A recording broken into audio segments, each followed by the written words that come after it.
Welcome back to GBGuns. We've got an awesome one, interesting, the new Jericho from IWI. Coming up next on GBGuns. Before I get into this, I want to explain lighting and audio is going to be a little different because I'm here at TJ Gun Sales in McMinnville, Oregon. These are the guys that I do a lot of my transfers through. Have been awesome to me. And thanks to the COVID-19 thing going on, I'm still waiting to be able to pick this gun up. And they said, hey, you know what? You might as well just film it here. Very awesome people, very accommodating, excellent customer service. And heck, they're even let me do a video in the back room while the shop is still busy. So please excuse lighting and sound being a little bit different, but we're here for the gun. So let's talk about this new Jericho. 2020 has been and will have been an odd year, as I'm sure you can all relate. And the Jericho came out, an enhanced Jericho is what they're calling it, without much fanfare, probably because we didn't have the NRA show, we didn't have a lot of our national big releases, and wanted to go over maybe kind of why they did it. The original Jerichos, which I don't have anymore, but I do have clones of. These from Sarselma's, stainless model and a polymer model, are pretty close to the original. And they have a very loyal fan base, the Jerichos, that is. So loyal that Sarselma's has clones like these that people buy because they can't get their hands on the original. The original, by the way, has been out for about 25 years. So happy birthday, Jericho. Time for a facelift. Open our box to show you what all you get. Our paperwork, which yes, I do go through because I want to see what kind of manual you get, just in case this is your first firearm. So get to keep the fob hang thing, which is pretty cool. IWI does. Great for range bags. Has a pull tag. Looking through, lots of warnings, and looks like we have renderings. It is all just black and white. The advantage of renderings is it lets them highlight certain features that may not be so clear or readily apparent in a photo mag or photo manual. We have our lock. We've got 2 magazines. The magazines are stamped, made in Italy. Mecar witness windows at 5, 10, and 17. Full, halfway there. Might want to reload now, basically. Why they're on the right side, I don't understand. I've never been a fan of that. The advantage with right side witness windows is if it's bullets forward on the left side of your rig, carrying it like a duty gun, it's easy to look real quick and see. However, if you are actively engaged in some range time or a course or whatnot, and you want to do a quick check, you're holding the gun in your right hand, you pop it out, nice ejection there, and can't tell how many rounds you have until you pull all the way out, turn it around. So, minor ding there. We also have different back straps. Labeled on them clearly, so if you have lots of firearms, you can tell. And then inside, yes, there is an S there for small and an L for large, which means we have the medium on there. This little piece popped out of this one. This is my first time handling this gun. That's obviously held in place by the pin when it's driven across. So interchangeable back straps, which relates to some of the improvements and advancements that IWI experienced when they brought about this guy, the Masada, which we recently recovered. The Masada's backstrap also changes the sides of the gun a little bit. It's a wraparound backstrap change. Striker fired gun, also duty size. Let's take a look at the Jericho. So at first glance, it looks a lot like the classic. They've kept a lot of things. It is a cocked and locked single action, double action with that thin CZ-like slide. It seems so small because this frame is coming up over the slide versus the slide riding over the frame. A lot of people say this is a lower bore axis. I believe that to just be a visual effect because, well, that little hook there still has to happen. It's just happening on the inside instead of the outside. Feels like we've got a multi-spring recoil system, which is nice. I'll talk about that as we get to it. But show you single action, comes to a wall, little movement, brakes, our reset, decent, and a good break. Double action is of course heavier and longer, but no real noticeable stages. Say fairly smooth through the operation of the gun. Take a look at slide to frame fit up front. No, I do not film this with my eyeballs. I'm not pointing the gun at my face. Tired of seeing those comments. We have a little bit of up and down. No side to side room. Our barrel is locked tight in the slide. You can see we've got plenty of rail space on the front, which we don't on the clones. Slide serrations, nice angular cut. Some serrations on the front of the trigger guard for those of you who like to do the finger up front. It also has a little bit of a hook there. Trigger guard rises nicely. I can fit my whole hand on this, but this is of course a 17 round gun, so it's going to be a bit bigger. Nice rest spot for the thumb with the mag release still within reach for my large hands, but also protected. You can see it doesn't protrude from that line there, flows across nicely.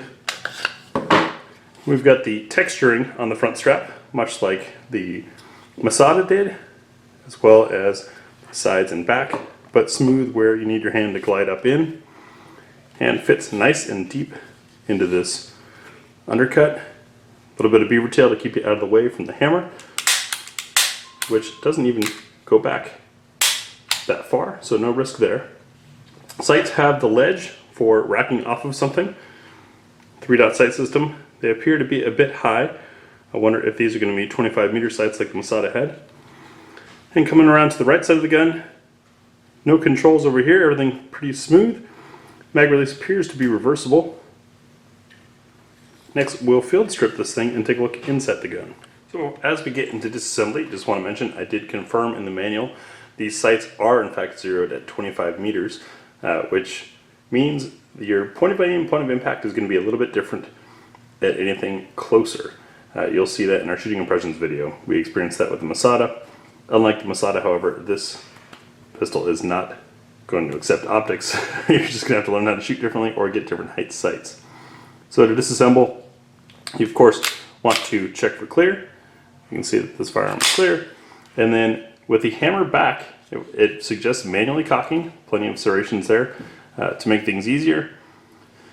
We're going to line up this dot and get light on there with that triangle. And with that lined up, you're going to push on this pin on the other side. Come on. It is stiff indeed. May not be lined up perfectly. There we go. You can see that our slide lock, slide release has popped out a little bit. Pull it out, and now we can use the trigger to remove the slide from the frame. To take a look at our frame, you can see a nice metal reinforcement there in the middle to serve as the locking and stability setup. Trigger bar. And it looks fairly clean.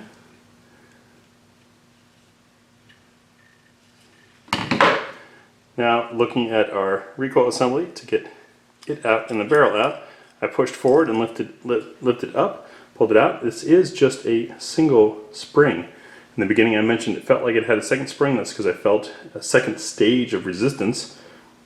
Curious about that, but it is on a metal rod. And our barrel, go forward to bring it back out and up. Looking inside the slide, beautiful machining, beautiful surface treatment as well. So one thing I noted about the Masada is the surface coating that's on this is excellent.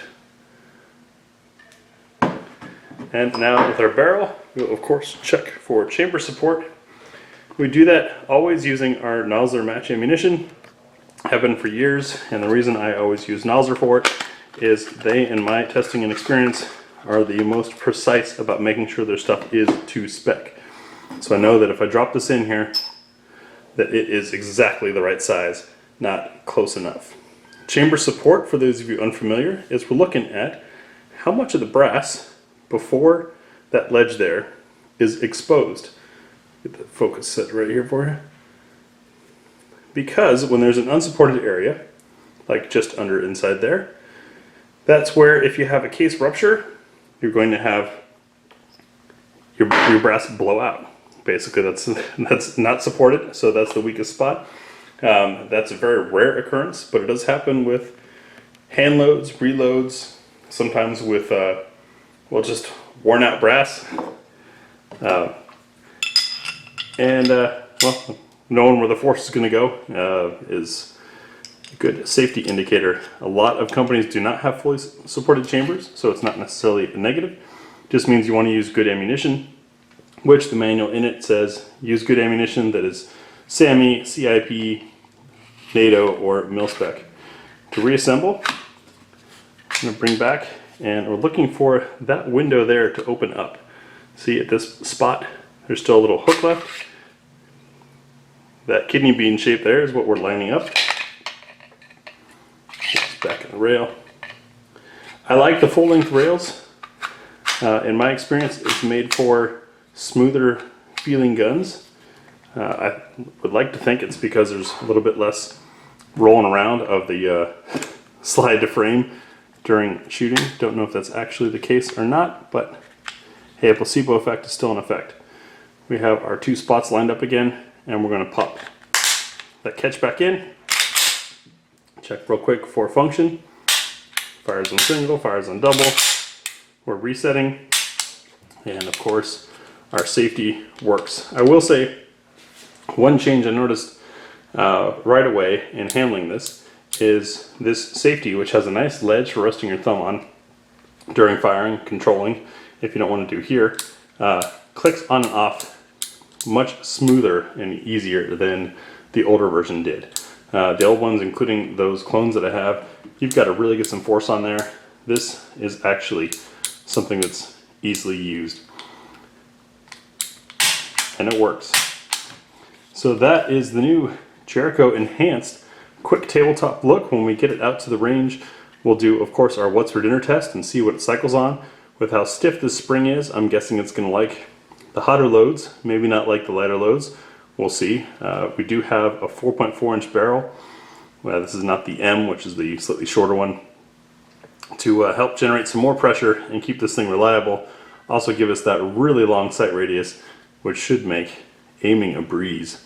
I'm looking forward to getting to the range. Let's just hope that the Nix checks can get through their backlog so that I can get that video out to you soon. If you're not subscribed, make sure you subscribe and ring the bell to know when that video comes out, and also to see the article when it hits ammoland.com. Once more, a big thanks to TJ Gun Sales, my local shop, for providing this space and letting me do this in here, since, well, freedom, I guess, is relative, and during COVID, so many folks are arming up that I, for some reason, have to wait. I mean, everyone's waiting right now, but you get what I'm saying. The background check system, yes, I understand why it exists, but we shouldn't have to wait. What if this was my only gun? Not cool. TJ Gun Sales, thanks again for hosting when we film this. Once we get this home, we'll get it to the range, and I'll let y'all know how it shoots. Thanks for watching.